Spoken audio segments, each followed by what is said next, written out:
প্রিয় সানন্দীবাসী, আসসালামু আলাইকুম। আপনারা জানেন আমি দীর্ঘদিন এই সানন্দীর মাটিতে ছোট থেকে বড় হয়েছি। আমি কোনো মেয়ের সাথে বা কার সাথে কখনো বেয়াদবি করি নাই। আমি গতকালকে গতকালকে এশা আজানের পরে আমি বাসা থেকে বের হই। বাজার যাওয়ার পথে আমার উপরে এনসিপির লোক আক্রমণ করে। এনসিপির লোকজন আমার উপরে আক্রমণ করে।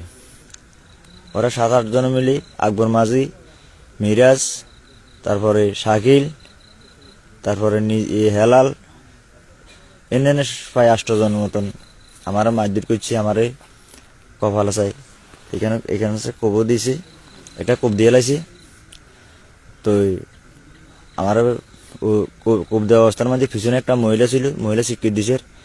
সেই মহিলাকে তারা বাড়িতে হাতে ডোয়া ভাঙিয়ে লাইছে, তারও হাত ভাঙিয়ে লাইছে। তা আমার নিছে ফকল বাজার ফার্মেসিতে নিছে। এখানে আমার ট্রিটমেন্ট চলে। প্রায় এখানে ট্রিটমেন্ট থাকা অবস্থা প্রায় 1 ঘন্টা ছিলাম। এখান থেকে আমাকে মাইজদি সদর হাসপাতালে নেওয়া হয়েছে। এখানে মাইজদি 10:30 নেওয়া হইবার পরে এখানে 10:30 বা 10:30টার ভিতরে আমার যে ট্রিটমেন্ট, যে ব্যান্ডেজটা আমাদের ফার্মেসিতে করছে প্রকল্প বাজার, সেটা সেইখানে কমাইছে প্রায় 10:30 কমাইছে। তো আমি কিভাবে এই কাজ করছি, কিন্তু আমি এটা করি না। এটা সব বানোয়াট, সব মিথ্যা মামলা, সব ষড়যন্ত্র চলছে আমার উপরে। আমি আইনজীবী ঢুকার জন্য আমার লাখ লাখ টাকা অফার করছি। 1 লাখ টাকা দেবো, 50,000 টাকা দেবো, তুমি আইনজীবীতে চলে আসো। আমি বলছি না, আমি বিএমপি করি।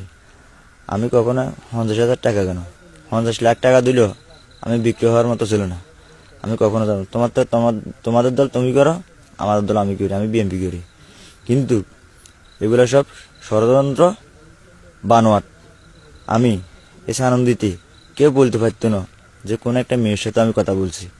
কিন্তু এরা আমার সাথে ষড়যন্ত্র, একটা নাটক সাজাইতে আছে। কিন্তু ইনশাআল্লাহ এটার প্রতিরোধ হবে।